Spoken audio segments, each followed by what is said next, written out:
Hey everybody, this is Carl from Carl's Opinion. How you doing tonight?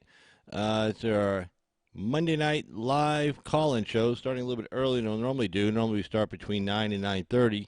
I figured to go ahead and start at 8, maybe help out some of the people on the East Coast or even in the Midwest a little bit earlier times. You don't have to stay up so late. Again, I'm on the West Coast, so for me it's only 8 o'clock right now, and not even close to my bedtime. But I know you guys back east in the Midwest, especially those of you guys have to get up early and go to work. A little bit tough staying up real late. So hopefully this helps a little bit. And I got a lot of news to cover tonight. We're going to do some in-depth reporting on the immigration issue. We're going to look at some statistics, primarily the fact that, and you saw in the description if you checked it out, that I was sitting here, trying to figure out like what's going on with, the illegal immigration, because we always had illegal immigration in this country.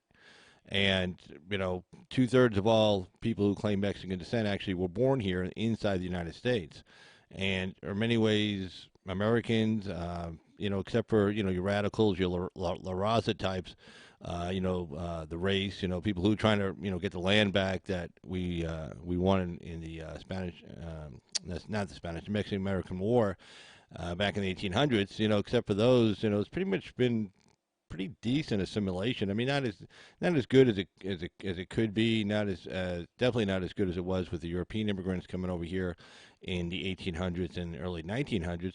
But for the most part, it's been pretty good. We've I've lived in Texas, Southern California, and here in Southern Nevada, and lived among immigrants, illegal immigrants from Mexico my whole life, my whole adult life at least, since I was a teenager.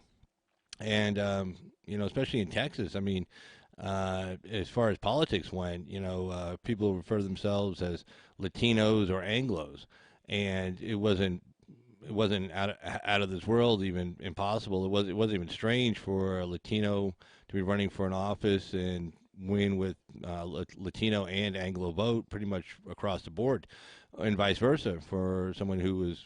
Again, in Texas, we have our own phrases, but that's okay because in Texas, the Mexican population goes back, several hundred years. I mean, there are people who go back, 200, 300 years who have had families there have been residing in the state of Texas. So it's not like, they just, came over yesterday. There's a large percentage of Mexicans who reside in Texas who can date back 200, 300 years, their family ties.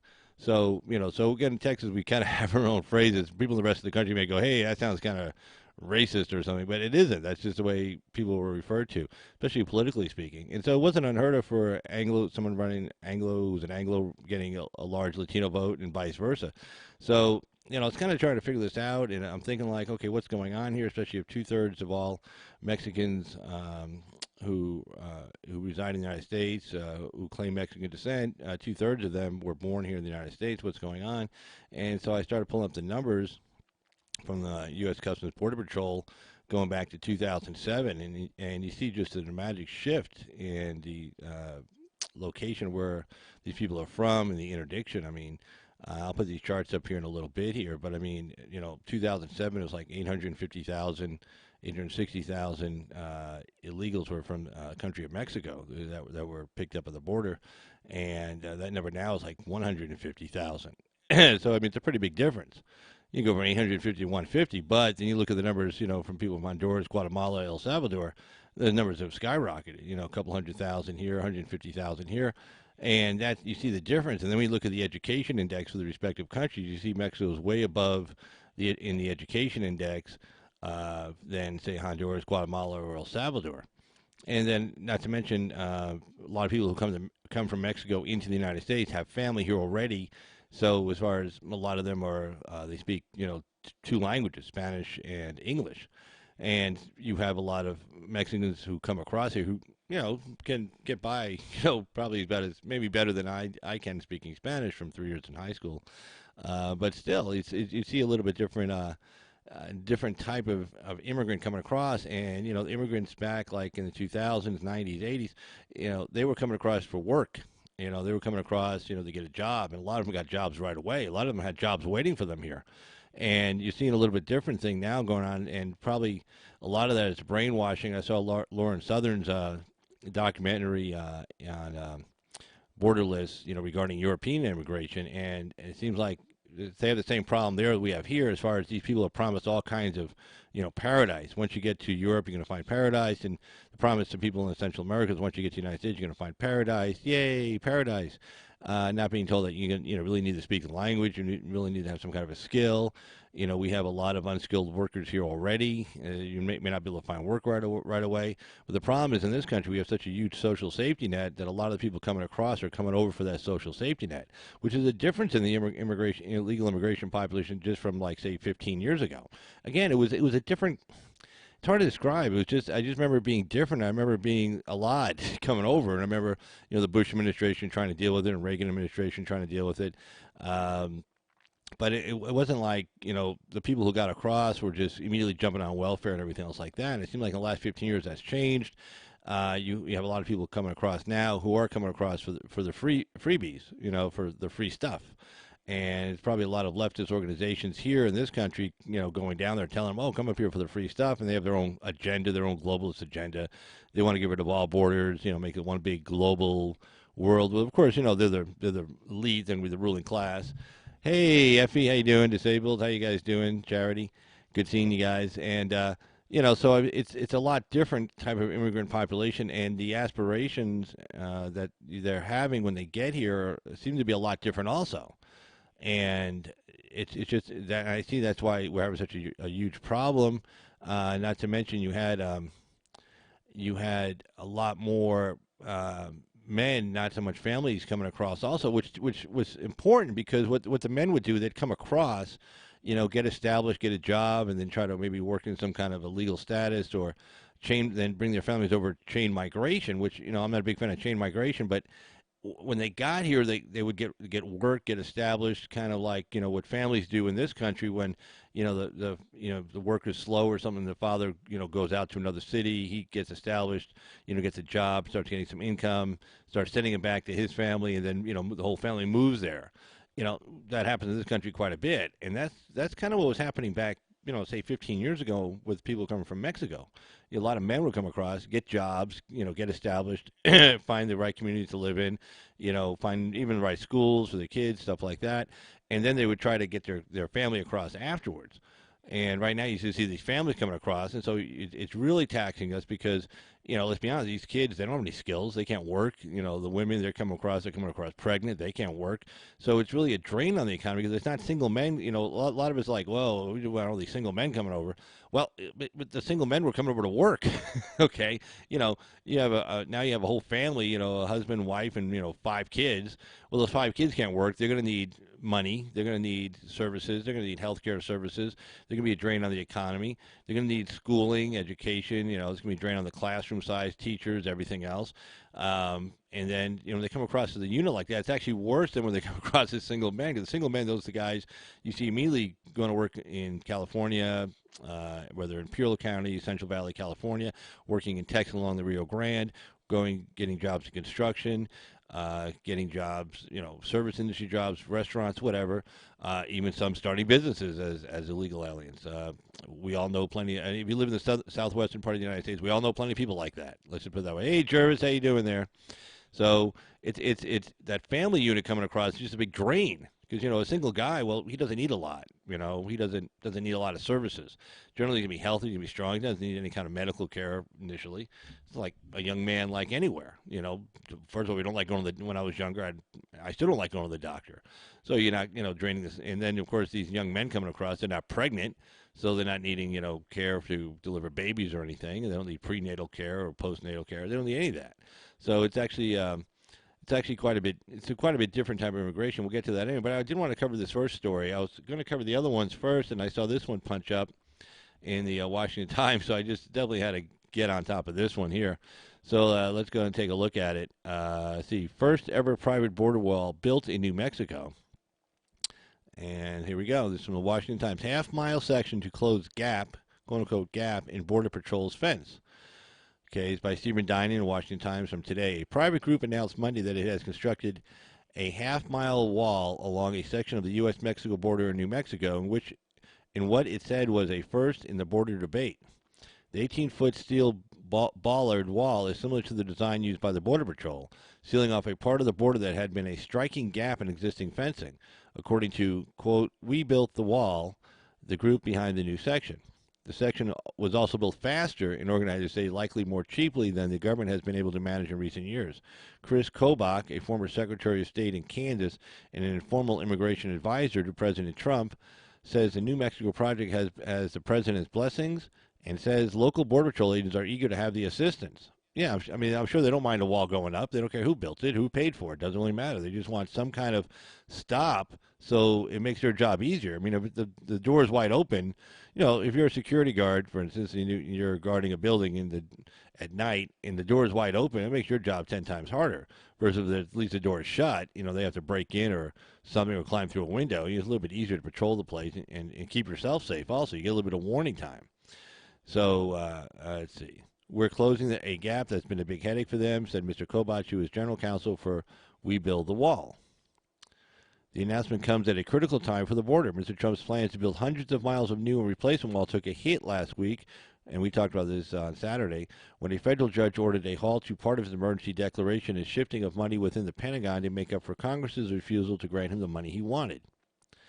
Let's see. Judge Hayward Gilliam, that's a Obama appointee out of the Northern District of California, previously clerk for a Carter appointee, also in the Northern District of California. Judge Hayward Gilliam says the president can't spend money when Congress has debated it and refused to approve it. Enter which total misreading of the law, total misreading of the intent of Congress, totally misreading of the clauses found within the law. Again, as I covered on Saturday, this was a judge who had a conclusion and just went in search of facts to twist, the law to twist, to get to the conclusion he already had predetermined. Enter We Build the Wall, which says now it has proved it can build border wall, that it has eyes on other areas where private parties hold border lands, and want to build barriers there to cut down on illegal traffic across their property. Yeah, a lot of these ranchers, like, these people come across their property. Trust me, it's one, they're bringing crime. The criminals amongst them, they're going out to, check on their land or something or do some work on their land. And here comes some guys, moving drugs who maybe don't want to get caught. Or making other people carry drugs, and they've got guns to their backs, if you will. These are the kind of people who are crossing over your property. The new wall begins at the Rio Grande and runs up to the lower elevations of Mount Cristo Rey. The wall on the Texas side ends at the river, and there used to be a gap on the New Mexico side running from the river over to Mount Cristo Rey. Two parking lots, one on the Mexican side and one on the U.S. side, with nothing but a ditch to separate them, offered a convenient staging point for would-be migrants and drug dealers. Mr. Kobach says agents have told him perhaps 100 migrants, 100 migrants, let's see, I go up here, 100 migrants per night cross. But the bigger problem is that they would cross, gaining agents' attention. Then drug smugglers would use the distraction to run drugs through elsewhere in the gap. A typical night could exceed $100,000 worth of drugs through the gap every night.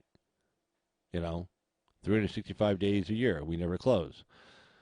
We Build the Wall made waves over the last 6 months as it used crowdfunding to raise money, GoFundMe pages, stuff like that. Its campaign set a $1 billion goal and has raised more than $22 million from more than 265,000 pledges through GoFundMe.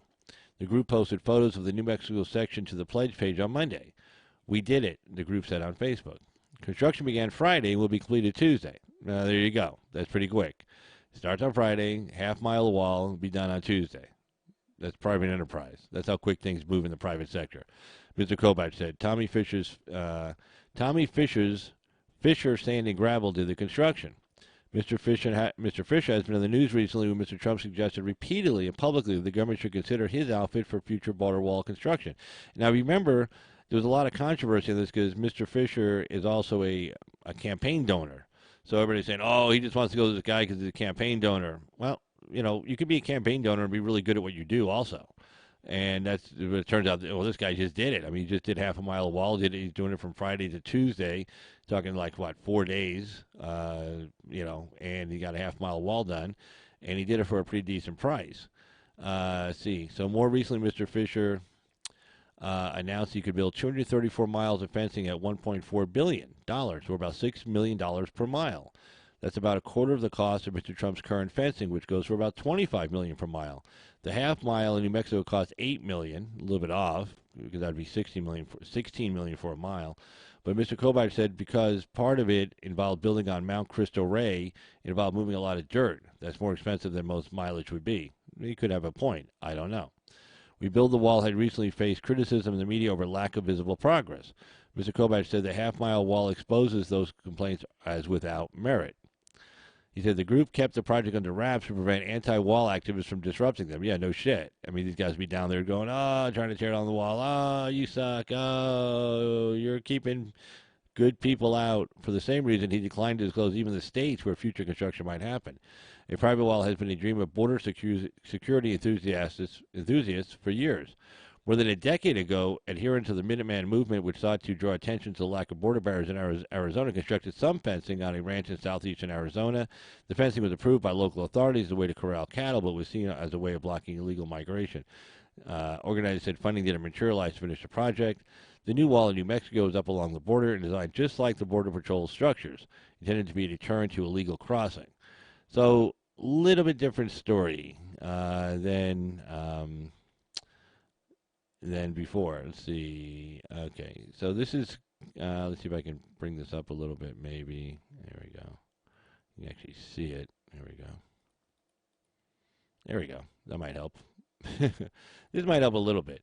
All right, this is a story I wanted to cover, and this was U.S. Border Patrol apprehensions by citizenship and sector. And this is for fiscal year 2007, which I believe goes from September 2006 through September 2007. Now, the important thing that we're going to look at here are where the illegal immigrants are coming from. Okay, so the southwest border, that's the primary number to look at, and you'll see here, southwest border. Let's see if this should, like there, yeah, the southwest border there, and the numbers here, and this is the total going across here. These are all the different areas. different patrol stations and stuff like that. So we don't really need to concern ourselves too much with the different patrol stations, but take a look at the country. So 2007, first country you want to look at alphabetically, I guess, would be El Salvador. So El Salvador had 13,602 illegal immigrants in 2007. So 13,602. Then we go down to, let's see, Guatemala. That had about the same. That had about 16,307 around the same time. Oh, you know what? Let me take off this this phone call thingy bobber so you can see it better. There we go. All right. All right. So 16,307. That's down there for Guatemala. So that should be coming off here in a second for you guys. You guys can actually see it. And then the next one would be, say, Honduras, and that was 21,703 at the same time. So there's Guatemala, El Salvador, and Honduras, like between 13,000, 16,000, 21,000, respectively, for those three countries. And then you go down to Mexico, and Mexico at the time had, coming across on this one section alone, 800,000 in 2007. 800,000 illegal border crossings all coming from Mexico. Now, that's important because, again, as I was talking about, two-thirds of all people who claim Mexican descent actually were born here in the United States. And there's a lot of ties between the two countries. I mean, this goes back centuries. There's been some bad times, some good times, some whatever times. Times right now aren't too bad, actually. That last Mexican trade deal we just did actually helps out both countries pretty good. Actually, helps out the Mexican worker pretty good. It's actually a win-win deal. It was the best kind of deal. It was a win-win deal for the United States and Mexico, and Canada got the shaft. Somebody got the shaft, and it was Canada. And I don't feel sorry for Canada, and I don't think anybody in Mexico is crying any tears for Canada. But anyway, so I want you to remember those numbers: 800,000 for Mexico. This is 2007. 16,000 for Guatemala. You kind of just say the teens if you want to remember it. Like 13,000 El Salvador, 16,000 Guatemala, and El Salvador. Let's see, where was that? El Salvador 13,000, 16,000, and then Honduras 21,000, and then Mexico 800,000. So we're going to scroll all the way down to 2018. So here we go. We're going to go all the way down. 2018. It's 2013, 14, 15. Here we go. 2016. 2017. Okay, we're getting to 2018. So you gotta remember those numbers. Now these are gonna be the numbers for 2018. So first number, El Salvador, which I think I want to say, if I remember correctly. Now I gotta remember it was 13,000. El Salvador this year is 31,000. Okay, Guatemala I think we said was 16,000. Guatemala in 2007. Guatemala this year, well, fiscal year 2018. This is 2018 now. It's 115,000. So that jumped from 16,000 to 115,000, almost 100,000 increase in 2018. And then Honduras went up to 76,000 from, I believe, 21,000. And then the important number to look at here, this is where it gets really goofy, Mexico. 800,000 down to 152,000. Okay, so our immigrants are not coming from our neighbors to the south, who we've had relationships with for, a couple hundred years. So a lot of ties, a lot of cross ties, cross-cultural ties, a lot of families back and forth. Would I rather have a neighbor from Mexico or a neighbor from Canada? Well, I've dealt with both. I'll take a neighbor from Mexico any day of the week. Period. All right, so let's take a look. I think most people would agree with me on that. So that's the big issue there. Now, the other thing I wanted to take a look at here was, what was the stat I wanted to show you? Oh, the education index. Let me see if I can pull that up. I thought I had it up here. Or the 2019 number. Let me just grab it right here. I should be able to find it. Okay. Fiscal year 19. Okay, so in fiscal year 19, you can see this red line. Let me just pull it up a little bit bigger here for you.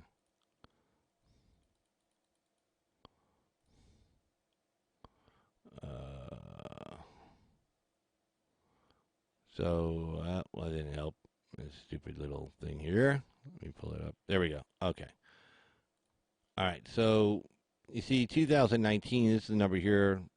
Total apprehensions from fiscal year 2019. So the number jumped way up here to 110,000. Just per month, you see the numbers. October 60,000, November 62, 60,000, 58,000, 76,000. And then another thing you want to look at, there's an article here. Here we go. Right, this was actually from 2017, this article. And this is from Pew Research Center. And definitely wanted you to take a look at this story here. Rising, let me see, pull this up a little bit bigger again for you guys. There we go. All right. Rise in numerous immigrants from El Salvador, Guatemala, and Honduras outpaces growth from elsewhere. Lawful and authorized immigrants increased since the recession. So the number of immigrants into the United States from El Salvador, Guatemala, and Honduras rose by 25% from 2007 to 2015, in contrast to more modest growth. The country's overall foreign-born population declined from neighboring Mexico. During the same years, total U.S. immigrant population increased by 10%, while the number of U.S. Mexican immigrants decreased by 6%, according to the Pew Research Center. One metric, the number of new immigrants arriving in the U.S. each year, illustrates dramatically how immigration trends from Mexico and the three Central American nations known collectively as the Northern Triangle have diverged in recent years. According to U.S. Census Bureau data analyzed by Pew Research Center, about 115,000 new immigrants arrived from the Northern Triangle in 2014, double the 60,000 entered the U.S. 3 years earlier. Meanwhile, the number of new arrivals from Mexico declined slightly from 175 to 165. And we saw from a number in 2007, it was 800,000. So it actually went down. Growing numbers of lawful as well as unauthorized immigrants from the Northern Triangle have made their way into the U.S. during the American economy's slow recovery from the Great Recession. Recession began in December 2007 and officially ended in June 2009. Yeah, right. Well, it actually, sorry. I wasn't born like yesterday. I lived through that. It didn't end in June of 2009. But anyway, of the 3 million Northern Triangle immigrants, thank you, President Obama, for not letting it end in June of 2009. Of the 3 million Northern Triangle immigrants living in the U.S. as of 2015, 55% were unauthorized, according to the Pew Research Center estimates. By comparison, 24% of all U.S. immigrants were unauthorized immigrants. So the numbers are staggering. And then let me see if I can get to the education index here. Let's see.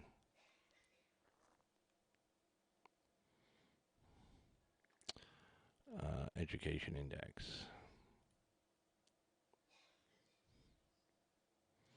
All right, this is the education index, and it's basically how the education index is figured out. You take mean years of schooling and expected years of schooling and divide it by number, age of the, expected year of the age of the person. You get to an education index.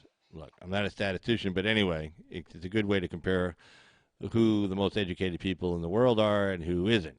But anyway, you see the United States here. I should be able to see it. Is ranked number 8. There has a .90 education index number. Now, Mexico, let's see, let's tell you, it's down around 101. Not good, but also not bad. There's Mexico, 101, with an education index of .655. And when I say it's not bad, can you compare it to, let's see, El Salvador is down at 123, down here. That's El Salvador. And then, of course, we go down to Honduras, that's 136. And then, of course, Guatemala is 139. So, not good. Okay, so we're getting the lower levels of education coming up from the Central America than we did from Mexico. And again, it's also different because there are a lot of close ties between Mexico and the United States. There have been for centuries. A lot of families cross over, live here legally, live there legally. I mean, a lot of people have dual citizenship, so it's not the same kind of immigrant. So I think that's why we're running into a lot of problems now. And again, they're coming over as families because that's the whole asylum thing they can get through. And the kids immediately are drained on the economy. The wives who are pregnant are immediately drained on the economy. Versus back, like say 15 years ago, when the immigration was primarily from Mexico and it was primarily single men, they weren't really a drain on the economy. I mean, they weren't coming over here and say, "Oh, give me welfare." They were over getting a job really quick, getting established in certain neighborhoods, finding a place to live, and then trying to bring their family across. Whether they brought them across illegally or legally, the first thing they did was get a job and get established. Then they brought the family over. So it wasn't like as much of a drain on our social services as it is today. Now they're coming across as a family unit, got 4 kids. They're immediately a drain as soon as they walk across that border. Same thing with a pregnant wife, or even just a wife with 4 kids. What's she gonna do? She's also a drain, and so that's the biggest. I think that's the biggest problem we're seeing here. It's a real shame, and I was just trying to figure out what the hell is going on, because I remember 15 years ago, 20 years ago, 25 years ago, we had a lot of illegal immigrants, but it wasn't this catastrophe that we're getting right now, and that we're getting right now at the border. But anyway, you have a live call-in number, 775-273-8970. So remember, it does want to call in. Feel free. Lines are open as opposed to closed. I don't think I really ever close the lines too much, but they're open. But anyway, let's cover some of these other stories here. Let's see here. Oh, here we go. Biden cruises as Dems pull punches against Obama's right-hand man. Yep, right-hand man, the guy who organized the infamous January 5th meeting at the White House, where Joe Biden was the liaison between the White House, namely the president, and the FBI investigating Trump. January 5th, 2017, just 15 days, 17 days. No, I think it was 15. It was January 20th, I think. 15 days before the inauguration. And here they are discussing investigating the president-elect of the United States and his staff. And that's why you saw Susan Rice send her that infamous email that she was like the last person left in the White House, and literally sent it on official White House computers, her White House email account while it was still open. And she used it so it would be archived, so it would be a permanent record of it. Nobody could ever get rid of it. If somebody ever took her out, it would still be a permanent record of the White House. So she sent that email to herself. She didn't send anybody else, to herself. So it's in there. And she was saying how, we discussed protocol, we had the right protocols, and we were supposed to be doing this, and because she knew there was something shady going on. And my guess is she was part of that shadiness. And again, my opinion on all this was done. And see, they never would have got caught if Hillary Clinton won. This whole thing was done to provide real-time intel to the Clinton campaign about the Trump campaign, about any emails. Because remember, though, the wiretaps start with Page, and they were doing this. Now the FBI investigation didn't formally take the counterintel investigation didn't formally take place until July 31st of 2016. However, we know Misford was meeting with Papadopoulos in March of 2016, and we also know that not Michael Steele. Michael Steele. Steele, I can't remember his first name. Christopher Steele. Christopher Steele had been admonished. That's a legal phrase the FBI uses when they admonish a source. It's almost like a confidential informant. You admonish somebody, okay, don't use drugs, don't sell drugs, whatever. You're going to be our CI. So basically, it was their admonishment saying you can't talk to the press, you can't leak this, you can't do this, you can't do that. You have to answer to us. You can only communicate who we tell you to. Now, that admonishment took place on February 2nd, one day after the Iowa caucus, one day after President Trump came in second. And Misford was meeting in March of 2016 with Papadopoulos. So they didn't just wake up one day and say, let's do this. I mean, this was in the works for a while. This was getting going for a while. And their whole point of this was to make sure that President Trump did not win, that Hillary Clinton won. And so, again, Stefan Halper, again, that name is important. Because Stefan Halper, who's he? Well, he formerly worked for Ronald Reagan, and I know we all love Ronald Reagan, okay? La, la, la. I mean, the first guy I got to vote for. But Stefan Halper, 1980, what he did. And maybe this is why Reagan looked so good at that debate. What Halper did and his old buddies and friends inside the CIA. You remember the CIA was really pissed off at Jimmy Carter. I think he fired like 3,000 agents to try to revamp the CIA. He came in there and said, okay, we're going to clean this mess up, fired 3,000 agents. So they're pretty pissed off. So Halper used to work with the CIA back then and still does apparently. And so their job was to get rid of Carter, kind of like how, the leadership's job was to try to get rid of Trump. So what they did, they said, and again, I hate saying this because, again, I'm a Ronald Reagan fan. What they did, Stephen Halper did, was they arranged it so they stole all the preparation materials for Jimmy Carter for that single debate. Remember, there was only one debate between Carter and Reagan in 1980, only one, and it was important. Okay, and so what they did is, and they found this out in 1983. It was called DebateGate.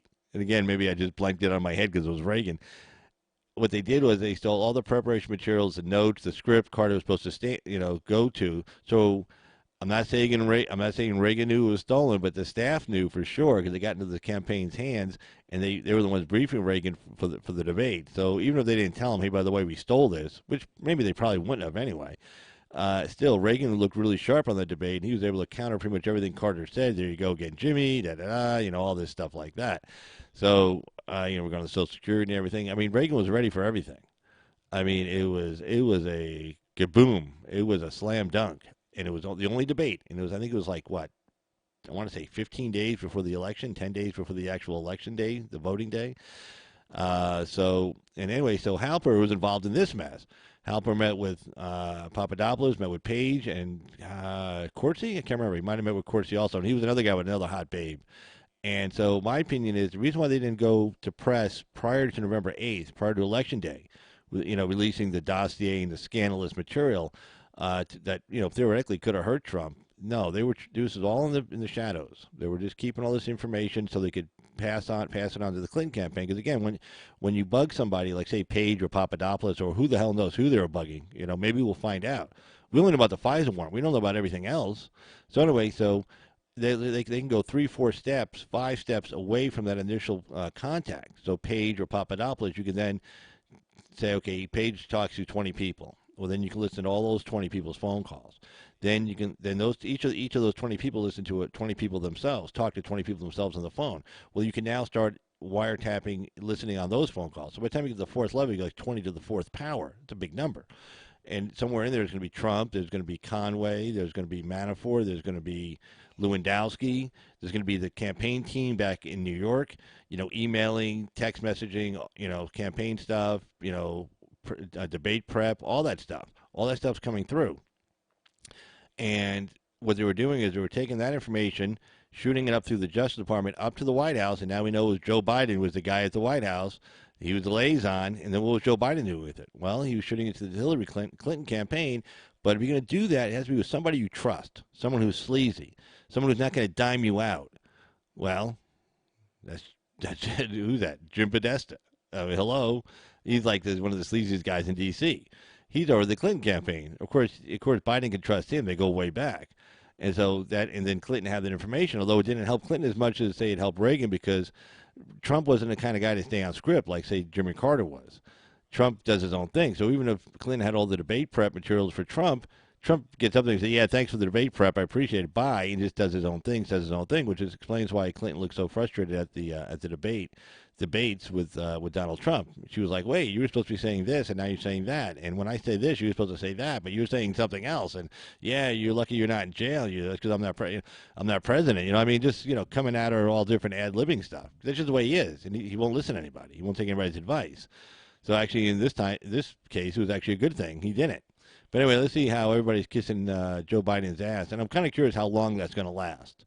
Again, a lot of these people aren't running to be president in 2028, and they're not expecting Joe Biden to be deceased anytime soon because, again, he's one of those old guys like H.W. Bush, just going to hang on forever, my personal opinion. So anyway, let's take a look here. Former Vice President from Seth MacLachlan of the Washington Times. Former Vice President Joe Biden has become the center of gravity in the Democratic, this is hilarious, Joe Biden of all people. Senator, I mean, here's the thing. Another problem with Joe Biden was that when the last 2 times he ran, he was always an awful candidate. I mean, he's just a terrible candidate. So I mean, he may have the same problem Clinton did. I mean, one, he looks like he's not healthy. He's suffering from something. I'm not sure what it is. It might be the early onsets of Alzheimer's, dementia, something. When he gets caught on the spot and he kind of gets that weird look, his face seems kind of recessed. I think I was talking about it one night before. Hey, forbidden information, how you doing there? Hey, disabled. So there I see Effe. Just conflating Avenatti still easy to do. Yeah, you mix them all up after a while, huh? But hey, Effie, right? But yeah, so but again, he's got some kind of problems, and he's just not a good campaigner. I mean, you can only keep him on script so long. He's going to be able to answer questions. When you get down to the debate stage, I'm curious to see if these other candidates are going to softball him. I don't think Warren's running to be vice president. I'm sorry, and she knows this is pretty much her last hurrah. She's getting kind of long in the tooth. And then of course Sanders, well, he's been, I don't think he has any teeth. So I mean he's that long in the tooth. And even Harris, I mean she's in her 50s, but this woman doesn't look like she wants to wait around to 2028. She seems her whole life has spent climbing up the political ladder, and I don't think she's like, oh, I'll just sit around for the next 9 years, the next 8 years out after the election. I don't see, that's not her personality. So I'm just kind of, I know they're kind of hanging back, because we haven't even had a single debate yet. Two, we're not close to anything. So they're probably all just hanging back, trying to be like, oh, yeah, we're not going to hurt each other. We're not going to go at each other. But let me tell you something. Again, these people aren't running for VP, and these guys, maybe Buttigieg's running for VP, maybe Booker's running for VP, but that's about it. Castro, possibly VP, but all those other people I just mentioned, they're running to be president. Like this year. They're like, well, no, not 4 years, 8 years from now. So anyway, let's see. His rallies, talking about Joe Biden, his rallies and speeches earn presidential level coverage on cable, and President Trump himself appears consumed with Mr. Biden, treating him like the likely rival, even disparaging his IQ during a visit to Japan. Yeah, that was pretty funny. The other Democrats in the 2020 race, meanwhile, are having to choose between an antagonistic or conciliatory approach, each of which carries downsides for those struggling in the polls and looking to stand out. It's all the more complicated because of Mr. Biden's chief claim to fame, having been right-hand man to President Obama. Trust me, he wasn't his right-hand man. I mean, look, I like to kind of stick it to the guy on some issues, but you think Obama trusted it. That's why he said, why do you think he had Biden do the liaison work with the FBI in the Clinton campaign? Because he didn't want anybody close to him, anybody he cared about involved in that mess, so he gave it to this idiot. He's like, here, give it to Joe. He's stupid. Yeah. In worst case scenario, he'll be the fall guy. And everybody will believe it. Like, oh, yeah, he's dumb. But anyway, but yeah, he didn't give it to Jarrett or Rice or anybody else. He gave it to Biden. So anyway, so his chief claim to fame, having the right-hand man to President Obama, who remains a revered figure across the party's electorate.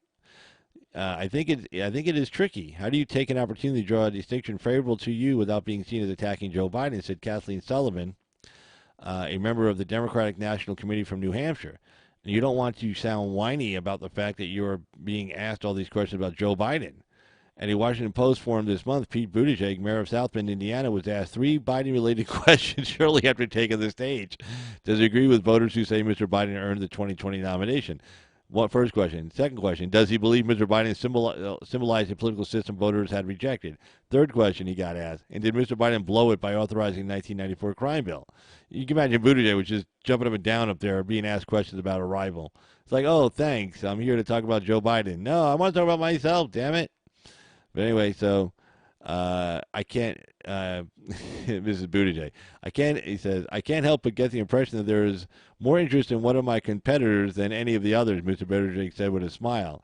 Well, actually, he's what he really wanted to say, more interested in one of my competitors than me, considering I'm standing right here in front of you, sparking laughter from the crowd. For the most part, the candidates have tiptoed around the chance to launch negative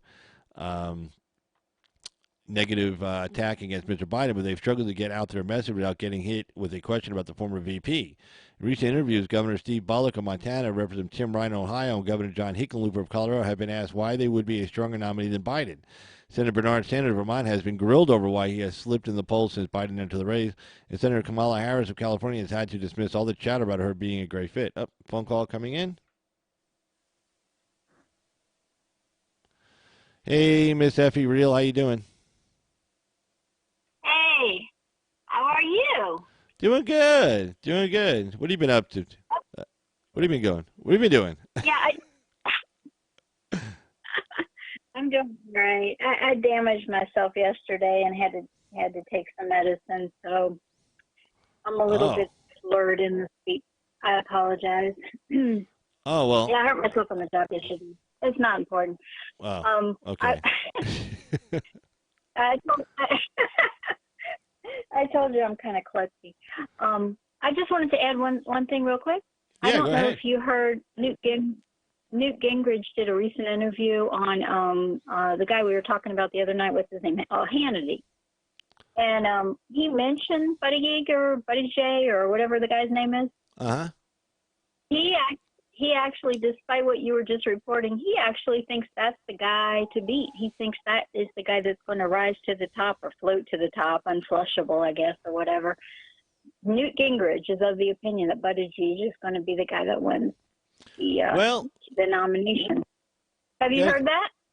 well, I have a whole bunch of liberal friends that I respect, and his opinion I respect, and they've been saying the same thing. They've been looking at this person Oh, also. really? Yeah. No, no, Oh, that's yeah. They've been saying the same thing. There's a lot of like interest, and these are intelligent people. These aren't just like, hey, gay man, yay. No, these are like intelligent I people am saying, not drunk, DV.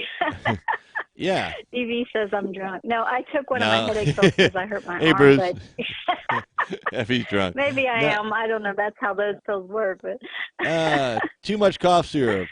That's I'm, it. But no, a lot of people yeah. are showing some interest in this guy. Well, he's a war Uh, veteran. He got combat experience. Mayor. Now, the thing that bothers me the most is he's asking to be the chief executive of the country, and right now he's chief executive of a city, but he never talks about his record in the city he's running right now. hmm You know, Yeah, we is he had reducing that crime? scare in Is he increasing Florida. jobs? Unfortunately, Yeah, I mean, how's yeah. it going in South Bend? That's the first question I'd ask this guy. Yeah, he was just on Lawrence Right, O'Donnell's show right. last Because night on MSNBC. A real softball interview. Instead of saying, "Hey, we're looking at the crime stats in South Bend," they're like, "They really suck, and a lot of homeless people living there, and the jobs are going out the city. What are you doing about it?" No, he didn't get asked that question. Of course not. mm, no. Well, So a Democrat's record never counts. no, of course That not. just, I mean, we have 8 years of Barack Hussein Obama to prove that. So we Yeah. he didn't exactly run for president with this amazing gubernatorial or even senatorial record. I No, mean, he was. he was only a senator for like 2 years, wasn't he? And Yeah, then before that, he was he got what do you elected in call it? '04, took Community office in '05. organizer. Yeah, he took office in '05, and he's Yeah, announced in '07. So he's pretty much running since yeah. So that '07. doesn't matter. Well, Yeah, so it doesn't matter if you're a yeah. So I Democrat. mean, That is, it doesn't matter. I think people are. I hate to say it, but I think deep down they know Joe may not be the right fit for the Democratic Party right now. A old white guy.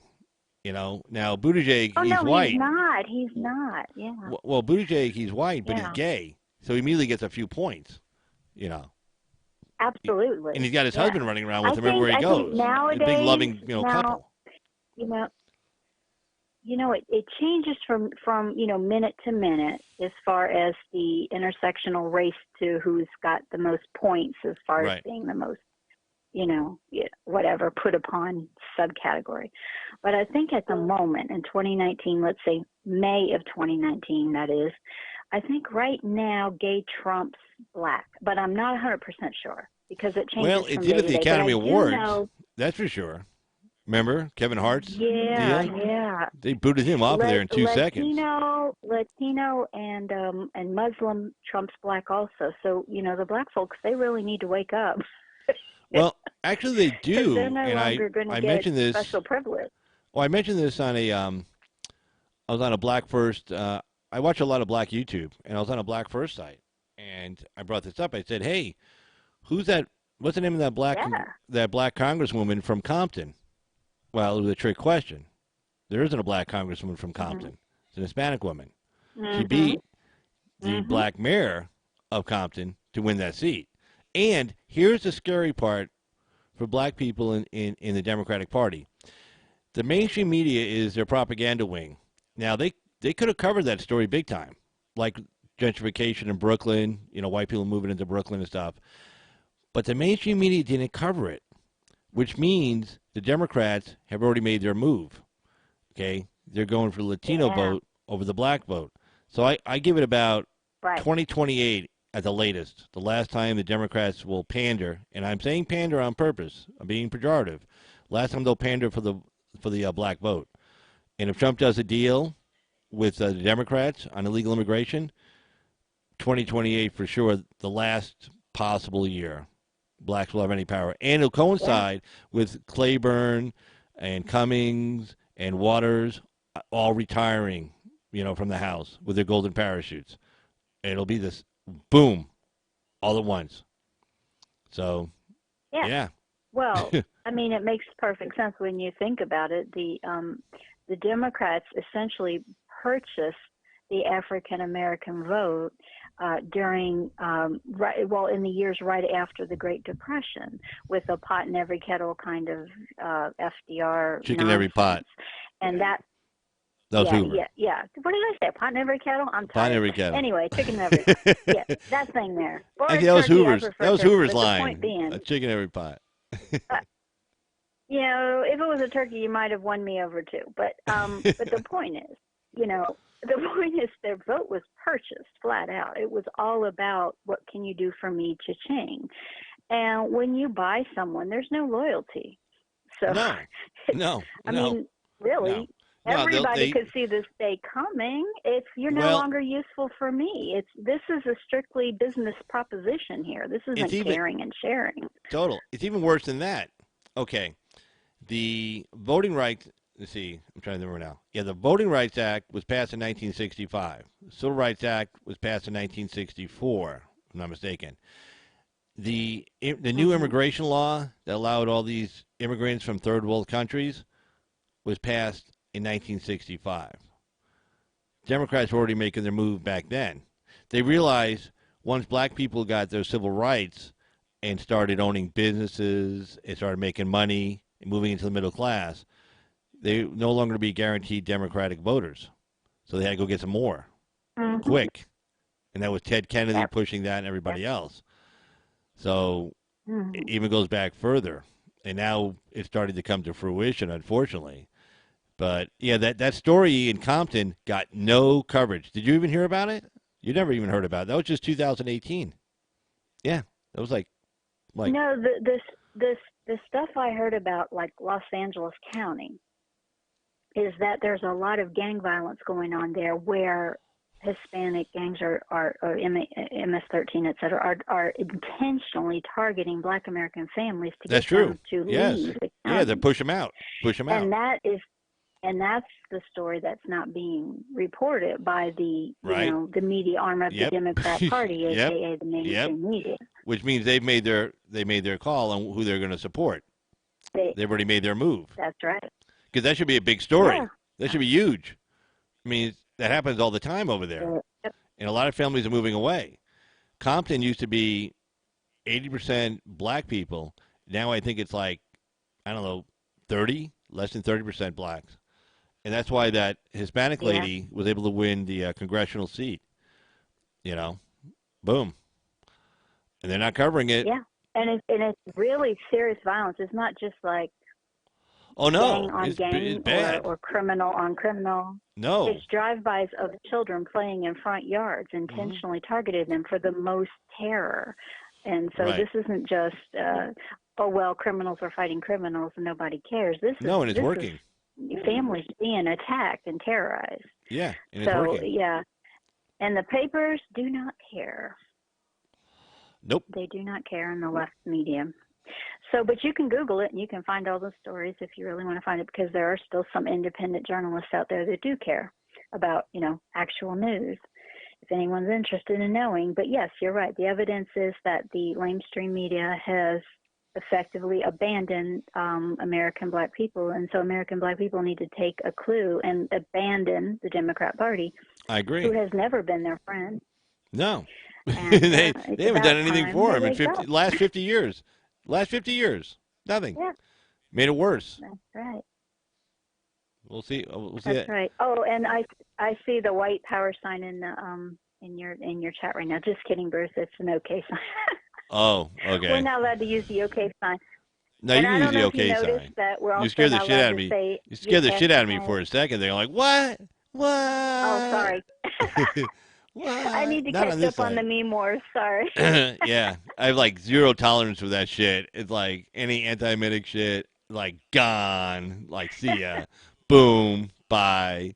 No racist shit. Oh hell. No anti-Semitic shit. No homophobic now look shit. What we started. Oh Jesus Christ. All these. All these damn white supremacists. I don't even know if they're white. But Well, that's yeah, okay. we have a whole new meme. This one 4 guy tried using started. a. Oh, you hear this story? Check this out. This guy's getting sentenced, right? Uh, So he tried using the fact that he was listening to Ben Shapiro as to why he painted the swastika on a synagogue. And I guess his lawyers don't watch Ben Shapiro, realize he's an Orthodox Jew. He wears a yarmulke all the time. He follows the dictates really heavy. So the judge didn't buy it. He's like, what? Judge is probably Jewish. He's like, no, I know Ben Shapiro. He's a good kid. He's like, no, shut up, go home. But I mean, what a so bunch of idiots. I mean, at least get on YouTube, check the guy yeah, out for a yeah. few minutes before you they wrote that in their sentencing brief, the defense attorneys. So That's without right. even watching his show, it was just Wikipedia the guy. I mean, Jesus, how hard was that? Yeah. Doesn't take but a minute. Well, No, if I were a gambling person, I am not a gambling person, but if I were, I would lay money on that. That guy never saw a Ben Shapiro video in his life. He's just going by the propaganda of the right. alternate side. Yeah. I mean, but still, if you're Yeah, going to write that in a sentencing brief for a judge, geez, I mean, take a few minutes to do a little research. I mean, God, I was gone. I didn't do anything yesterday, and I was working today because I had a brief I had to get out. So I was working yesterday and today. But I mean, trust me, it's well researched. Okay, I mean, it's not like I just said something stupid, threw it on paper. No, you research. You take some time. If you can't find it on your own software, you Google it. I mean, you just do whatever it takes. You don't write something. it's You don't just write something stupid sometimes like that. the ignorance can be just so unbelievable. Sometimes, you Yeah, just think, is it possible to be that ignorant? Is it yeah. really possible? Well, And you know yeah, what? It is. hmm Unfortunately, that's the world we live in. yeah. So Ben Shapiro produces Nazis. Right. Oh my God, that's so funny to me. Oh damn. I mean, I'm just picturing his little head with his little yarmulke going, Heil, whatever. That's Right. just no Yeah. dummies, That's Ben dummy. all over. Right. Oh my goodness. I don't know. Oh, hey, I I wanted don't to know. ask. I'm Maybe glad you it's called just in. that we're legalizing too much marijuana. That's you know what Everybody's just I dumb agree, anymore. and I voted for the damn thing too in my Yeah, is state. that what it is? Yeah. Yeah, I mean, I don't care if people do it, but let's face it, it doesn't really make the most scholarly people. No, That's I all do I'm saying. care if people do it because it makes people dumb.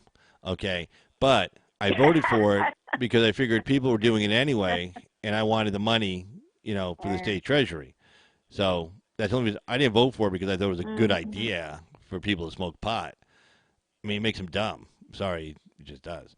Well, But dumb people keep you in business for sure. I'm sure you've had to defend quite a hey, few you dumb know people what? I'll in go your back to hanging career. drywall. I have no problem with that. Fine. Okay. Get rid of all the dumb people. I'll hang drywall again. You know. I enjoyed Yeah, hanging yeah. drywall. It was fun. you know.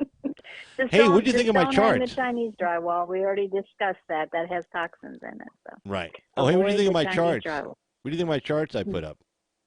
I wanted to ask you. Okay. What'd you All think? right. I'm waiting for it. I just see your happy face right now. So No. I'm Were you waiting. watching before? Oh, Or were you what? just gabbing in the chat room? I had all Yo, these yes. charts up, these graphs. No, I saw. You mean when you were? Yes, I commented. You mean when you were referring to the different South American states, Central countries America. slash states that were? Central America. Yeah, and Central America. Yeah. Okay. Yes, yes, I did. And Okay. how Guatemala and El Salvador were the winners in the American cross the border illegally lotto. Right. Honduras also. Yes, I saw that. Yeah. And Honduras, of course. Hmm. Yeah, but I wanted to ask you Yeah, because did we? you're the Yeah. scientist, engineer stuff. You know. Okay. Yeah. Well, not today, but yesterday until I hurt myself. Go ahead. You're, so wait. So tell us how you hurt yourself. I'm curious about that. What'd you do? It's I lifted some heavy equipment. I injured my arm. I Ooh. have a bruise the size of Honduras on my right forearm right now, and it's really, really painful. What But did I it like had some fall on headache you? medicine, and I thought, well, maybe this will help. I'm sorry? Did it fall on you, or just like where you were picking it up from? No. I just lifted improperly. I'm 5'1" and female, and I thought I could handle something very heavy that I really probably shouldn't have tried to do all by myself. And Yeah, well, yeah, I learned my lesson. you got I to learned my remember, lesson. you're just a girl. You know, all this I'm girl just a power girl. stuff. Yeah, You're just a girl. Just a girl. but I'm okay with that. I have my own powers. I'm Whoa. okay with Okay. that. Whoa. No. You know what? I, there's Every- Whenever, there's nothing anytime, wrong with being female. I'm just saying. anytime somebody I'm says okay with that, not being male is all I I'm always saying. say, "Can you give me the lottery numbers? Give me the lottery numbers. Then you can prove to me how much power you have." Yeah. They say, "Oh, it doesn't work that way." I was like, "Oh, well, then it's useless." Uh, yeah, we won't discuss any of those other powers I have. But Yeah. the Can you point give me the is, lotto I have numbers? other things No. I can Then do. it's useless. If you can't give me the Well, there lotto was a numbers, program I was working on in the 90s that had to do with random numbers and choosing lotto numbers for sure. So there was that, and oh, we were really? working on an Oh, algorithm. So, still working yeah, on we were it? working on that back in the 90s. It was kind of fun, taking all the accumulating all the previous numbers and trying to come up with an algorithm for Hmm. um, Kind of like a roulette semi-random. kind of There's no thing. such thing as random, but that's a whole other discussion. Right. We Kind of won't like get into that. roulette. But What what numbers um, the ball lands on? Assuming the table is level and the ball is weighed perfectly and all that stuff. yeah, but I mean, there's variables there that exist but you can maybe come up with a mathematical reason for that aren't something that you can observe in real time, but they still exist because obviously some numbers are coming up more than other numbers, so therefore you can come up with possibly an algorithm to produce a series of numbers that might be close to the next. But it's been tried and failed. Let's say, So, but it was obviously a you fun didn't hit the project. lotto, so obviously it didn't work. Obviously, it didn't work. Yeah. I know it Uh, was more of an experiment.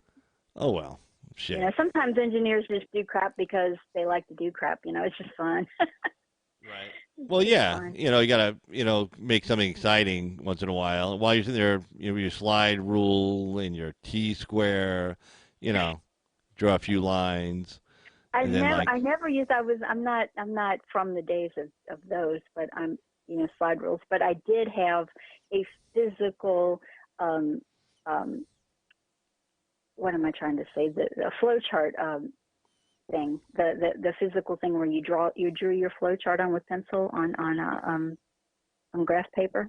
I did have that. oh, So that really? I am that old, but I'm not from the days of T squares. No, T squares are You're spiral. not You're that talking about old. spiral. You're not that T old. squares are construction. I do have T squares, but that's a whole other thing. For Never hanging mind. drywall. There you Two go. different things. See, Yeah, there hanging you go. drywall. I still have T squares. Yeah, I love the little bubble things. Right. But What were we hey, talking about? do you see the story I have up right now? Democrats press for taxpayer-funded abortions with repeal of Hyde Amendment. Well, Have you heard about aren't that? they the nasty little demons? Here, stay on the phone. Stay on the phone. I'll read through it real quick. There we go. Now, Will do. I'll be. You'll hear me before you see me scrolling because you got a 14-second delay on what you're going to see. So anyway, just let you know. All right. So Okay. 2020 Democrats press for taxpayer-funded abortions with repeal of Hyde Amendment. This is brought to you by the Washington Times. Whoop. Let's see here. Whoop. All right. And there's a picture of a woman holding up a coat hanger saying never again. This woman looks like she's not even old enough to be from the 80s, let alone from prior to the 1970s. But yet she somehow remembers what it was like prior to 1973 with Roe versus Wade. Go figure. Anyway, so David Cherfinsky of the Washington Times. An increasing number of 2020 Democratic presidential candidates are looking to upset the fragile truth on abortion that has reigned at the national level for decades, saying it's time taxpayers start paying for them. Soon after abortion was established as a nationwide constitutional right by the Supreme Court in 1973, Congress agreed on a compromise authored by the late Representative Henry Hyde, which said taxpayers would not be asked to pay for something many of them thought was immoral. But as GOP-led states move to challenge Roe versus Wade, Democratic presidential candidates say they're going to take the offensive from the left, canceling the Hyde Compromise and asking taxpayers to cover the abortion on the same terms as other medical procedures. Joe Biden is agreeing with that. Let's see, who else? Let me scroll down. ACLU, of course, is behind it. Senator Warren of Massachusetts, she's behind it. Cory Booker of New Jersey, he's behind it. Former Representative Beto O'Rourke is behind it. Let's see, and I think Tim Ryan of Ohio, he entered in 2003 as a pro-life Democrat, said he's behind it. Swalwell of California said he's behind getting rid of the Hyde Amendment, saying let's aim so high to believe that we can repeal the Hyde Amendment. Swalwell said Democrats are trying to frame the debate as a question of access. First adopted in 1976. The amendment is now a staple of annual funding bills in Congress. In 2016, Democratic presidential candidate nominee Clinton called for repealing it during the campaign. And let's see, who else? Basically, the polling's actually against it, according to Tony Perkins, president of the Family Research Council. It's one thing people may be in favor of abortion, but people aren't in favor of making other people pay for it. And then Gillibrand said the worst thing of all. Kirsten Gillibrand, another 2020 contender who has called to repeal the amendment, says, quote unquote, there's no room in her party, in the Democratic Party, for people who are pro-life. So there you go. Wow. Yeah. Crazy, huh? Yeah, that says it all. We hate life. In the Democrat Party, we hate life. So pretty much that means they hate the Constitution, they hate God, and they hate humans. You can't be a humanist and hate life, right? No. No. Human life. I mean, abortion makes no sense for pretty much any philosophy except for godless communism. I mean, I can't think of any other philosophy. So, but yeah, I mean, if you're a Christian or if you're a humanist, if you're a secular humanist, abortion makes no sense. It's killing human life, but they hate life, so there's no room for that. Right. The other thing is that the whole lie of the illegal /coat hanger abortions, that was a lie. They passed Roe v. Wade with the lie that 1 million illegal abortions had taken place in the United States. That was a complete fabrication. They spread that in the court of public opinion before the ruling, and apparently whoever was on the Supreme Court at the time fell for that. Yeah. But it was a complete fabrication. The truth was the actual numbers around 300. Wow. Up to that point that were known altogether. Yeah. Well, when you read when you read the actual decision, you can tell it's another time where you have judges with a conclusion in search of law and facts to try to fit into it. They wanted to pass it, and when you read the decision, it's one of the worst, just from a lawyer point of view, one of the worst written decisions to read. Whether you agree with abortion or not, just reading it and the logic used was terrible. It was awful. Yeah, of course. Oh, yeah, the right to privacy that doesn't actually exist in the Constitution, as we were discussing before. Right, he wasn't sure. When I see a young person holding up a coat hanger, first of all, most young people haven't seen a wire coat hanger because everybody has plastic nowadays, but I digress. Right. When I see a young person holding up that lie, they're just spreading an old lie that's already been debunked. The fact is that women are being injured and killed by abortion today. That the fact is that more people have been injured and killed by legal abortion than by illegal abortion. So chew on that, I think that the other thing that I never hear anybody mention, but a woman can have several abortions in a year, but she can't have several babies in a year. So just the fact that it's more difficult to access baby murder, legally, would mean that the woman is going to have a baby and therefore not several more abortions. Right. The numbers if she had a will baby, not even out. No. Yeah, if she had a baby, it takes 9 months to get to term, right? Precisely. Hmm. No, So I the think the you're a whole lot debate right safer now is having a baby than having 3 or 4 abortions in that same span of time. Just saying, just by statistics alone. So, if you want to save a woman's life, ban abortion. right, If you're pro-woman, ban abortion. right. And not being pro-life, well, that's just sick in the head.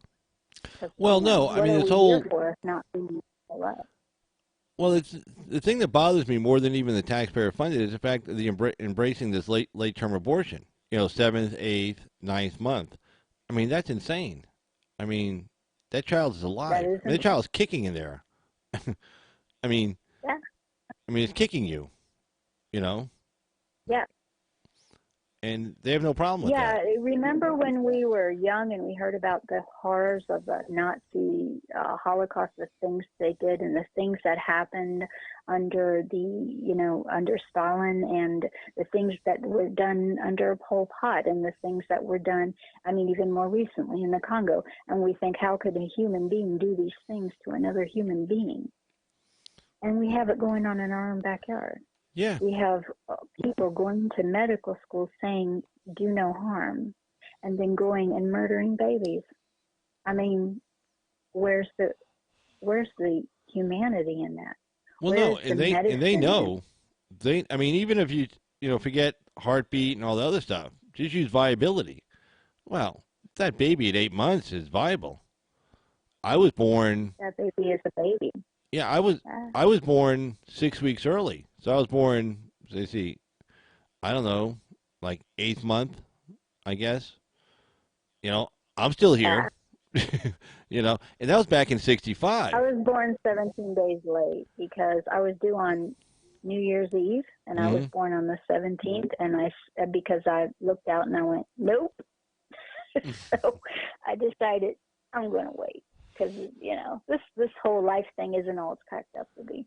But yeah, no. But from the really real from the perspective of basic humanity, what is your point? Killing babies is okay. I mean, I.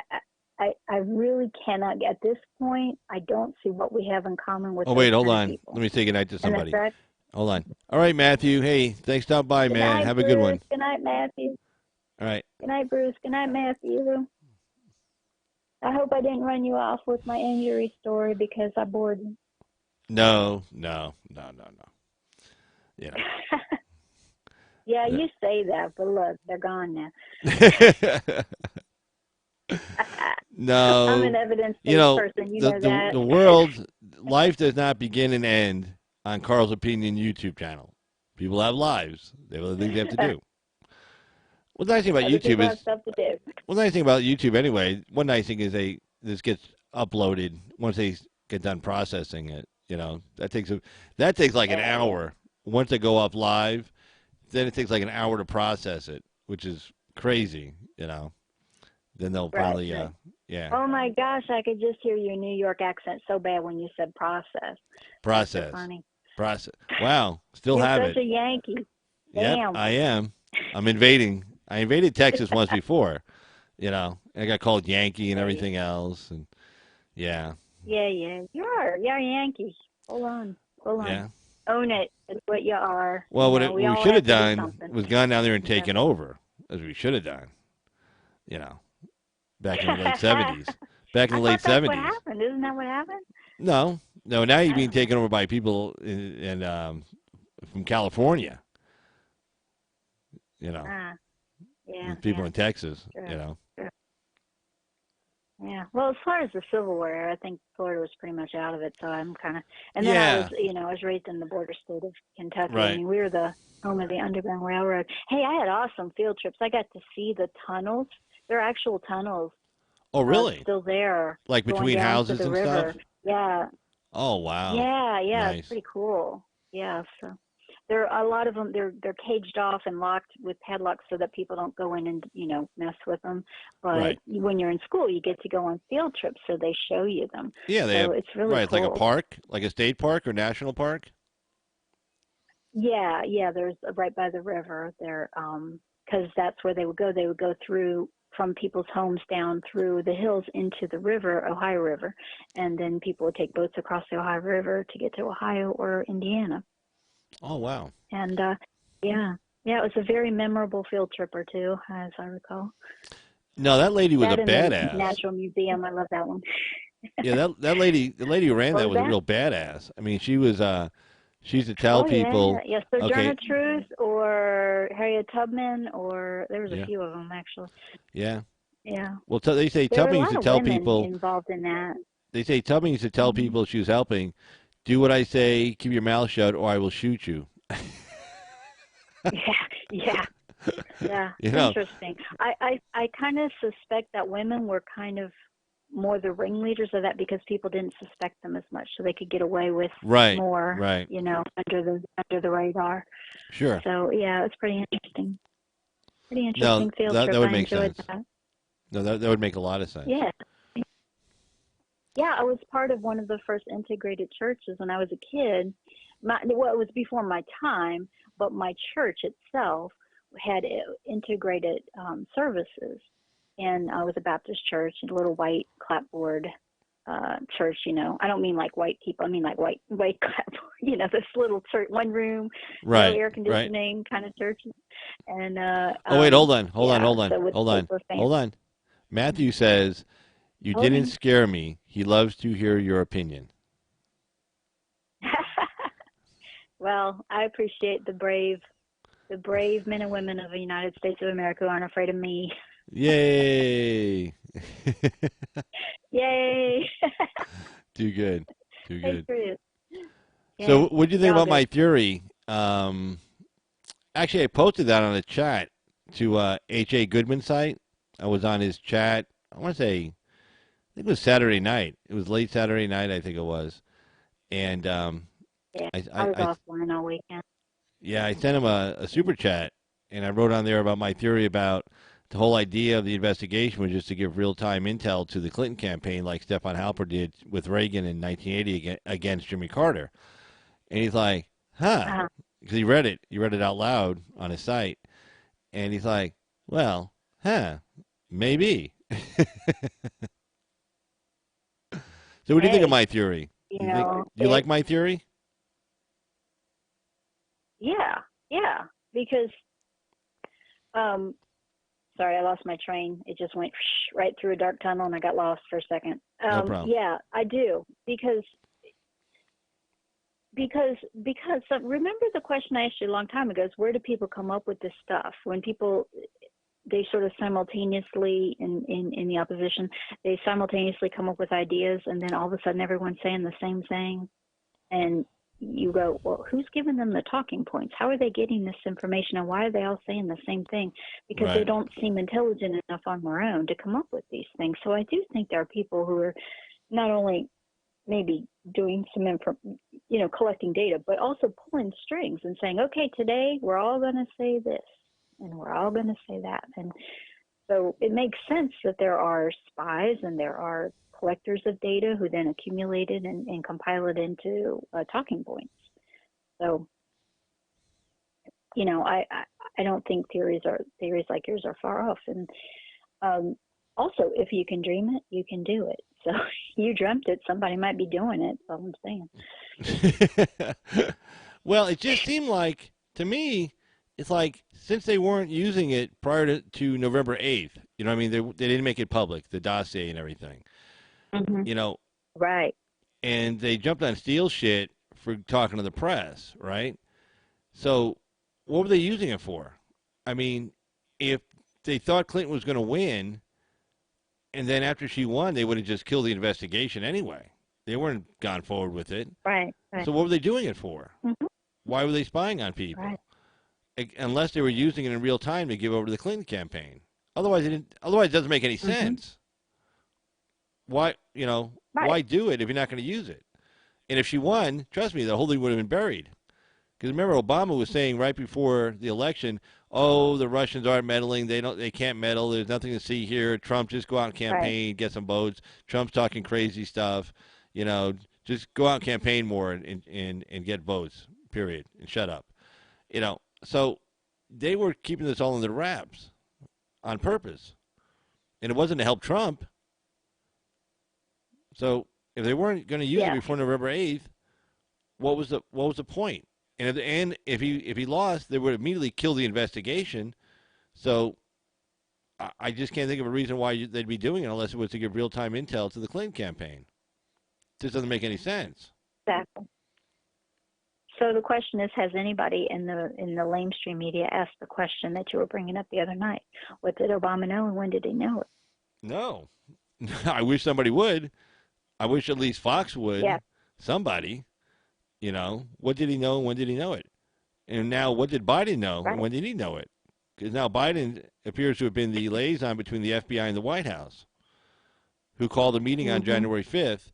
We brought the FBI in, NSA, Director of National Intelligence, CIA, and the President, and Susan Rice and Valerie Do you Jarrett. think that is why Obama has been giving Biden the brush off visibly lately? Because he can link him too closely to this scandal? Could be. See, I Mm. wrote Biden was the fall guy, you know, Mhm. because there's no Mhm. secret Obama never liked Biden. He didn't choose Right. Biden because he liked him. No way. Right. He chose him because he needed But some of his why foreign isn't policy Biden? experience. Here's the question: if that's the case, why isn't Biden smart enough to use this information as a bit of what do you call Leverage? it? Well, because he's Blackmail. Yeah. implicated too. Because who do you think was talking to the Clinton Yeah, it would campaign? implicate himself. You can't really. Well, no, Yeah, that's a threat you can't really follow through with, because I guess. yeah, because if he's the liaison between the FBI and the White House, well, that information didn't stop at the White House. Then he gave it to Obama. But who's in charge of getting to Clinton? Well, definitely not Obama. He's not stupid. Okay, that's Biden talking to his old friend, Jim Podesta or John Podesta, whatever his name is. And that's the guy in the Clinton Whatever. campaign. So he can't say, "Oh, Obama authorized it." Oh, and then by the way, I'm the guy who gave all the intel to John Podesta in the Clinton campaign. No, Hmm. no, he's in and up to his Yeah, I mean, ass. the worst he can do is, if I'm going down, I'm taking you with me. Yeah, but Which really they doesn't know. affect Look, everybody Obama as knows much they're as it far, affects far away Biden. from that. Yeah. Because I guarantee you, this wasn't done by email. This is like some guy, like in the movies. Some I guy don't with a know. I briefcase mean, goes to a park, leaves his briefcase on the chair. The guy sitting next to him picks up his briefcase and walks away. There's no electronic yeah, paper trail yeah. on this. There's no way. I mean, with the way that Hillary handled her servers, some of those emails were from Obama. It's not like he was the most careful guy in the world. No. And you know how above the law they all feel like they are. I Oh mean, if they yeah. didn't feel that they were above the law, they wouldn't have used basically every federal agency that they had any kind of connection to do their dirty work. I mean, how many federal agencies do we have involved in this scandal at this point? I've lost count. It's over a half a dozen, isn't it? Well, you So got these state are people who you feel got like state they're for above sure. the law. You got state, Yeah. DNI, FBI, DOJ, Yes. and IRS, IRS. Department of Justice. Yep, I already said that. DOJ. So it was like, yeah, that's like five Oh, sorry, right I can't there. hear. 5, 6. Yeah. And the White Oh, House. there you And the White House. go. Remember, Strzok's Yeah. text messages to Page. POTUS wants to be in the loop. I'm going to go brief the White House. There you go. Yeah. Yeah. So, Yeah, so these are the actions of people who are arrogant and believe themselves to be above the law. So I don't know how careful they are, or were or are, and both were. Because thinking about it, it's not like the Hillary email scandal. They literally got away with that. That is something yeah. everyone knows. Anyone else that did what she did would be under the jail at this point. Oh, wait, hold on. Hold And on. Hold on. she Hold on. got away Hey, with Reese. Hey. it. Okay, go ahead. So so these aren't the most careful people, I'm just saying. So yeah, you and I would do things in a non-compromisable way. If we wanted to communicate, it would be very, very careful. But I don't see these people as acting very, very carefully. At least it doesn't appear to be so. They just appear to be arrogant and think themselves above the law, and they have gotten away with it. Well, they have. But That's the problem. possibly the tide will turn. Well, they got Possibly that. the tide will turn. I was saying that. Yeah. What's the name of that investigator up in Connecticut? They just the U.S. attorney up there, the guy that nobody likes and he doesn't like anybody. The guy who went after the Boston FBI agents and stuff. God, I just forgot his name. But anyway, I mean, Barr picked him because he hates everybody and nobody likes him. And he went after the CIA. He's gone after the FBI. He's gone after U.S. attorneys. He just kind of goes after anybody. And so they just kind of unleashed him to do this whole investigation into the investigators. Even Lindsey Graham was like, "Well, I'm done. He's got it. I don't need to do anything over here." It's like, see ya. Yeah. You know. So between Yeah. him and Barr, and no one really pissed me off. Uh, I caught some of this morning. What, Carl? Tell me what pissed you off? I'd like Well, to know. anyway, I didn't leave for the office today till like I don't know 20 till like 10 a.m. my time. I slept in a little bit, goofed off. But anyway, so and there's Andrea Mitchell on her stupid MSNBC show, and she asked a question, a real question. She goes, "Well, isn't the fear that Barr's going to declassify stuff, tell the president about who the Russian sources were, and then the president could tell Vladimir Putin, and then Putin's going to kill the guy?" It's like, wow. I mean, just saying that out loud. Wow. I know, like this Wow. whole he's still in bed with Putin bullshit. It's like, okay, he wasn't, he isn't. He's been the toughest president, since Reagan on the Russians. The toughest president on the Russians since Exactly. Reagan. And my God, Yeah. he killed a couple hundred of them in Syria, bombed a couple of their bases in Syria. He gave arms to the Ukrainians. The Russians haven't done shit in the Ukraine since. We have U.S. Air Force planes flying over the Ukraine right now, doing maneuvers with the Ukrainian Air Force.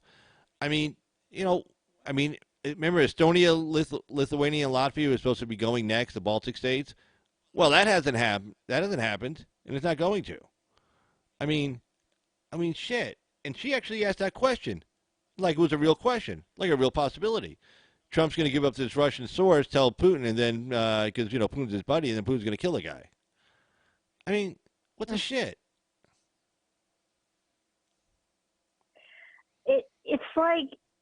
It's like that old question when somebody's saying something that's completely crazy and you wonder, do they believe the crazy or are they lying? Do they know they're lying or do they really believe the lie? And in this case, full on Trump derangement syndrome. This is a crazy person. This is a person with no rationality left in them. No. And yeah, what can you do about a person like that? I mean, and yet they get a platform. They get a platform. Clown MSNBC, our show. And she's not the only one. No, trust me, they're all saying the same shit on CNN and MSNBC. That's the fear. Trump's going to give up something to Putin so Putin can take care of the Russian source. Which, the Russian source, okay, look, nothing leaves that country without Putin knowing about it. Okay? The bullshit stuff that Steele got from the Russians, I'll guarantee you that was Putin's idea. I guarantee you all that shit was made up in his office somewhere. And he said, here, this guy's sniffing around for some shit. Oh, hey, give him this. This will really mess up their election. Trump hired hookers to piss on a bed that Obama slept in. That'll do it. Of course. He wanted to just fuck with both campaigns. He wanted to fuck with the Clinton campaign and the Trump campaign. He fucked with both of them at the same time. So the idea that this Russian source is like a real Russian source, meaning what? That the information was real? No, of course not. It was all fake.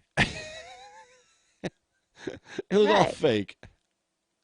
It was all made up shit. Yeah, we know you're lying, and so this is where I wonder. When I think to myself, the truth has been exposed. We know the dossier was made up. We know that these stories are fake.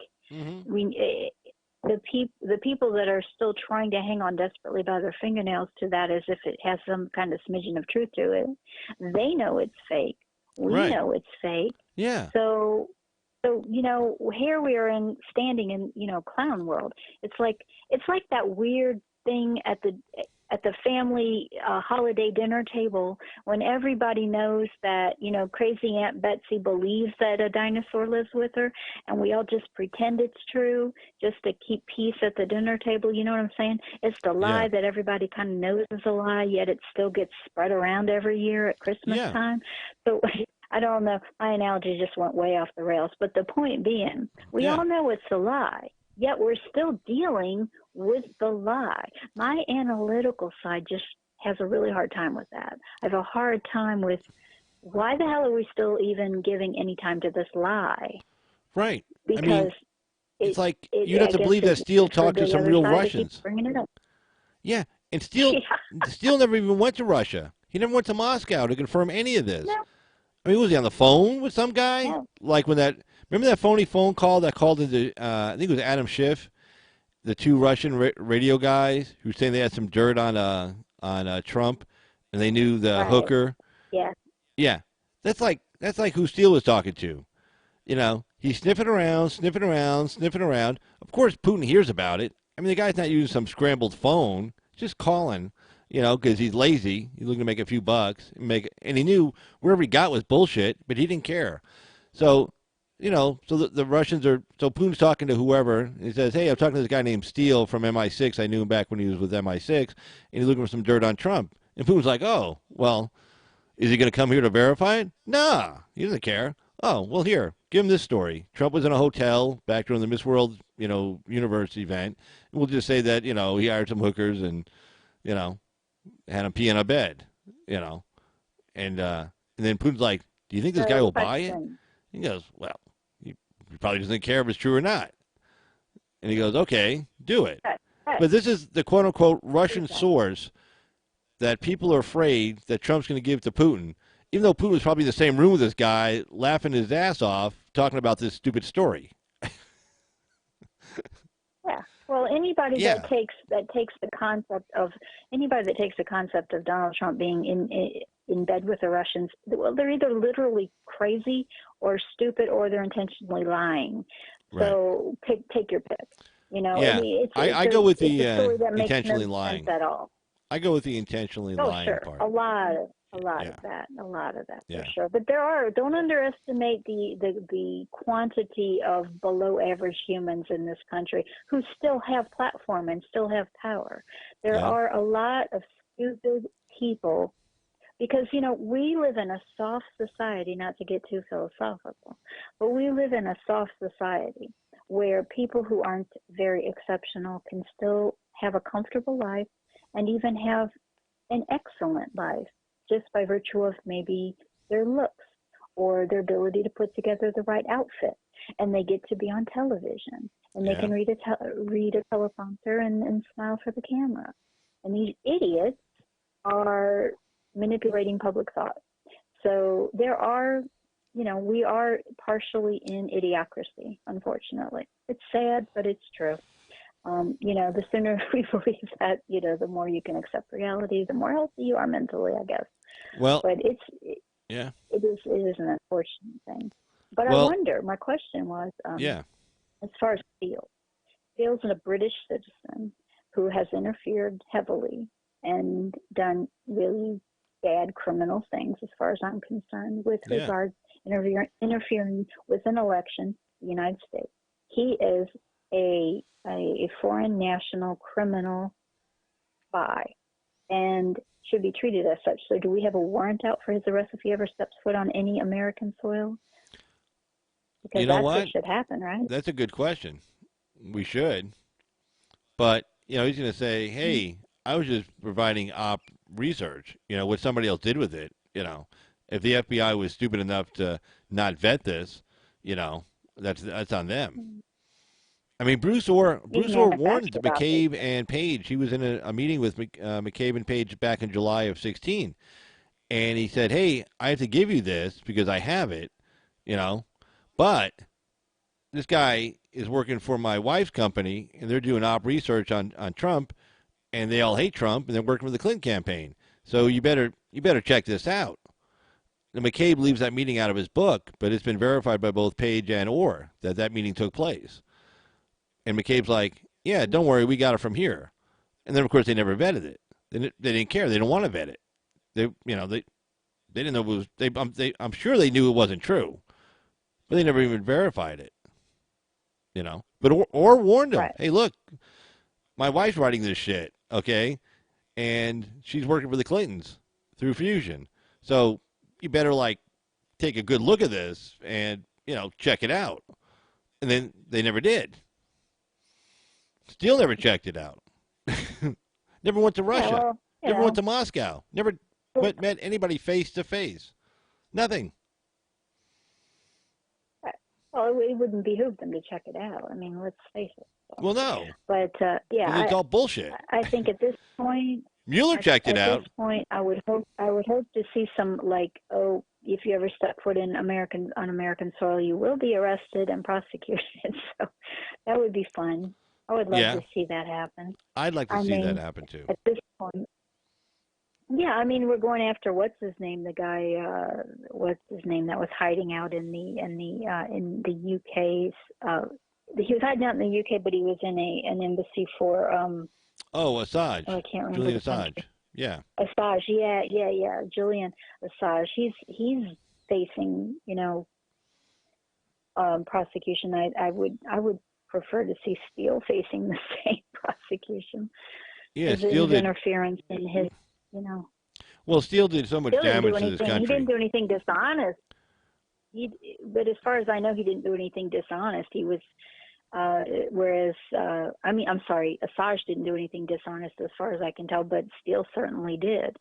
So, in the world of what's right and what's not right, which I know isn't the real world, but in my mind, in the world of what's right, I think Steele is more guilty than Assange of any kind of bad behavior or criminal activity, if one could call it. Yeah, because, now some of the stuff like Assange let loose was like, our guys killing Iraqis and stuff, in battle.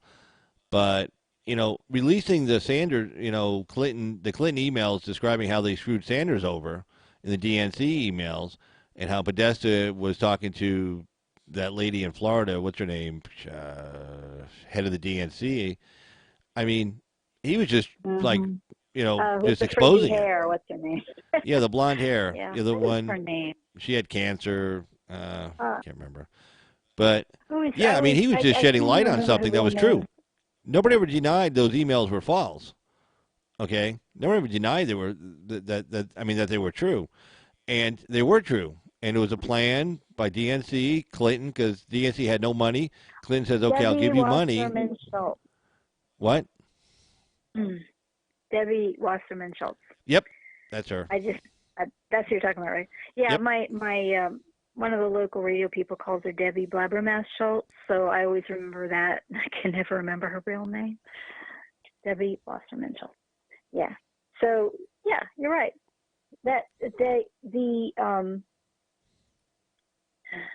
I'm just done. I guess I'm reaching a point where a lot of people are reaching where we are tired of knowing what we know. It's not about conspiracies. It's not about assumptions. It's not about guesses. We know what we know. Right. We know that there was a real, honest to God conspiracy against Trump. We know the spying was real. And all of this quibbling with definitions of what things are, like what is spying and what isn't spying. It was spying. They were spying against a private citizen. It was. They actually defined what spying is and said, but it's not spying. Well, yeah, it is. And I think a lot of people have reached that stage where, we're done. We want to see some heads roll. We want to see some people behind bars. We want to see some indictments. We're tired of these people getting away with this nonsense. So, the problem is... That's how I'm feeling about it. Well, yeah, the problem is it's all out there. I mean, again, there was no real Russian source that we have to protect. Exactly. Okay. It was some guy Steele knew from his days at MI6 who was probably also retired, made a phone call, as if they're not monitoring this guy's phone call in Russia. like the KGB or whatever they call it now, wasn't monitoring this guy's phones. And this guy just was able to have a private phone call with Christopher Steele, a former MI6 agent, with nobody hearing about it. And like he's some secret source. Considering he never went there in person. So he had to talk to him on the phone, you know. And, this guy's not a source. He's just a bunch of, propaganda bullshit put out by Putin to fuck up the campaign. That's all. So nobody has to get protected. Yeah. There's nobody to protect unless Putin's a source. You got to protect him from Putin. Because when it figures out who it was Putin and his friends who were the source of the Steele dossier to fuck with the Trump campaign and the Clinton campaign, figuring whoever won would be fucked with for the next couple of years, would make them a weaker president, and he'd have an easier time dealing with them. Unfortunately, Trump got elected for him, and Trump's just a dick, and he can do 20 things at once. He can get NATO countries to put more money up for the defense. He can bitch and moan about the gas pipeline deal with Germany and Russia. He can send anti-air and anti-tank weapons to Ukraine. He can fly planes over the Ukraine. He'll be talking to the Polish about putting a U.S. base there in Poland. And if you notice, Putin has not done one thing to the Ukraine since Trump's been president. So, Yep. So, but he was hoping that Trump would be so bogged down in scandal. That's ridiculous. Yeah. Yeah. So. And as a lawyer, precedent matters, and the history of the Democrats' relationship with the Russians and going back to the USSR and the Republicans' relationship are night and day. There is no reason on earth that a President Putin would want a Republican, rather, to become the president of the United States. No. There's no historical reason for that. There's no practical reason for that. They have to come up with the most outlandish, ridiculous. At one point he wanted to build a hotel in Russia or some such thing. Yeah. Which okay. Makes zero sense. He's gonna sell out the entire United States so he can build a hotel. Right. No problem. To build a the man who has enough hotels, he doesn't need. Right. That one deal had to go through where Trump was broke, and he's gonna sell the whole United States out to get this one deal done. That was it. That's it. Yeah. Right there. Done. Oh my God. My God, it's Orwellian. Up is down, down is up. It's just, and so that's what people are frustrated with. It's just like, it's just the typical. Don't pee on my face and tell me it's raining. It's right. I can see what you're doing. I know that you're lying. Stop. Yep. I'm tired of it. I'm just tired of it. No, I hear you. Just the nonsense and the wiretapping and the sending of these fake Russians to try to entice what's his name with the $10,000 and all of it. It's just so sleazy. Yeah. It just and they didn't go for it, and they were cleared, and they had 4 different investigations clear them, and these leftists still can't let it go. Nope. You can't let go. This is officially in the realm of crazy conspiracy theory, because a conspiracy can be a real conspiracy, but when there's zero evidence, and in fact you've been proven wrong time and time again, you're in the realm of crazy conspiracy, tinfoil hat. Let it go. We can see the truth for what it is, and you're crazy. You're crazy, and you're bringing us down with you. So cut it out. So right. It's just, when will the truth win? No. I don't know. No, well, it wins in 2020, okay? Mm-hmm. That's when we say, screw you, we won again, have a nice day, okay? And then they'll be really pissed off. I hope President Trump is right. And he said people are going to be arrested. He said there'll be people in jail because of this. I hope so. Well, there should be. This was criminal. This was intentional. Yeah, it is. Willful, wanton, brazen. They have a paper trail. I can't see how people don't end up in prison. He used a British spy agency called GCHQ to avoid using our agencies to allow him to violate federal law. He went around federal law. Obama did that. So Right. I'm so tired of them getting around. I'm just so tired of them getting away with it. That's what I'm trying to say. Nah. And No, the maybe I bad know I'm bad not guys the only are one. bad guys always seem to come up on top, unfortunately. Or they seem to walk. They seem to skate, Yeah, you know. yeah. But It's the devil's anyway, world. I guess. tell you what, it's I've been on for like an hour and 40 minutes, so I'm going to go ahead and end the live stream for tonight. So stay here, Effie. Don't go nowhere. And Okay. I just want to say good night to everybody. And for all those who have been in the chat room, and all those who are viewing us right now, thanks so much. And for all those who are viewing us later, thanks again. And for Carl's opinion, this is Carl and Effie. Effie, say good night. Good night, everybody. Thank you very much. All right. Take care, guys. Bye bye.